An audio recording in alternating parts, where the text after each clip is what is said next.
Perkenalkan, nama saya Eka Valencia Berbarus. Di sini saya akan mengerjakan tugas bahasa Indonesia, yaitu menjelaskan mengenai teks cerita sejarah. Pertama, saya akan menjelaskan apa itu teks cerita sejarah. Teks cerita sejarah adalah peristiwa lampau yang benar-benar terjadi dan memiliki nilai-nilai sejarah. Teks cerita sejarah terbagi atas 3 jenis, yaitu yang pertama rekon faktual, yang kedua rekon imajinatif, dan yang ketiga yaitu rekon pribadi. Rekon faktual adalah rekon yang berdasarkan fakta. Contohnya, pada tanggal 21 Mei terjadinya gempa tsunami di Aceh. Yang kedua yaitu rekon imajinatif. Rekon imajinatif itu merupakan rekon yang berdasarkan imajinasi atau khayalan. Contohnya seperti legenda-legenda, yaitu legenda Candi Prambanan dan legenda-legenda lain. Dan yang terakhir itu adalah rekon pribadi.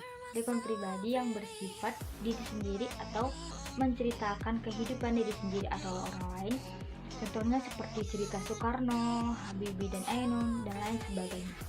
Adapun struktur teks sejarah terbagi atas 3, yaitu yang pertama orientasi, dan yang kedua itu urutan peristiwa, dan yang terakhir itu adalah reorientasi. Di mana orientasi itu adalah bagian pengenalan dari sebuah cerita atau bagian awal dari sebuah cerita, dan yang kedua yaitu urutan peristiwa, di mana urutan peristiwa itu adalah urutan awal hingga akhir cerita serta kronologis, dan yang ketiga yaitu reorientasi atau bagian penutup cerita atau bagian pendapat penulis disampaikan di sebuah cerita tersebut. Perbedaan antara novel sejarah dan teks cerita sejarah yaitu yang pertama, novel sejarah itu tokohnya berdasarkan fiksi atau tidak nyata, sedangkan teks sejarah itu tokohnya berdasarkan data dan fakta.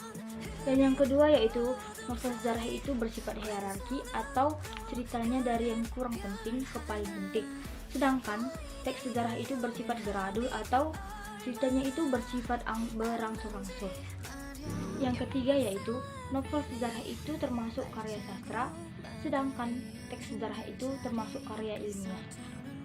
Yang keempat yaitu novel sejarah itu bersumber dari wawancara dari orang lain atau kisah yang sudah ada sebelumnya, sedangkan teks sejarah itu berdasarkan dari data hasil riset yang fakta dan valid.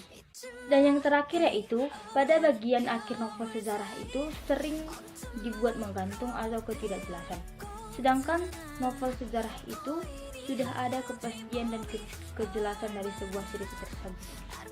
Itulah perbedaan antara novel sejarah dan teks cerita sejarah. Sekarang kita akan membahas kaidah kebahasaan dari teks cerita sejarah.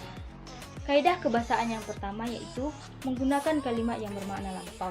Contohnya seperti kemarin, setelah, dan pada saat itu. Dan kaidah kebahasaan yang kedua yaitu menggunakan konjungsi temporal. Contohnya seperti sebelum, selama, dan ketika. Kaidah kebahasaan yang ketiga yaitu menggunakan kata kerja material. Contohnya seperti menyapu, memanjat, memotong, dan lain sebagainya. Kaidah kebahasaan yang keempat yaitu menggunakan kata kerja mental, yaitu contohnya seperti mengharapkan, mengingatkan, dan merasakan.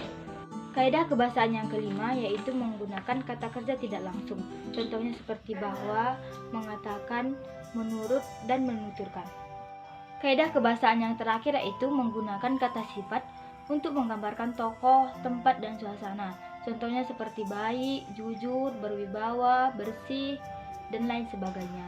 Hanya itu yang bisa saya jelaskan mengenai teks cerita sejarah. Terima kasih dan salam SFD.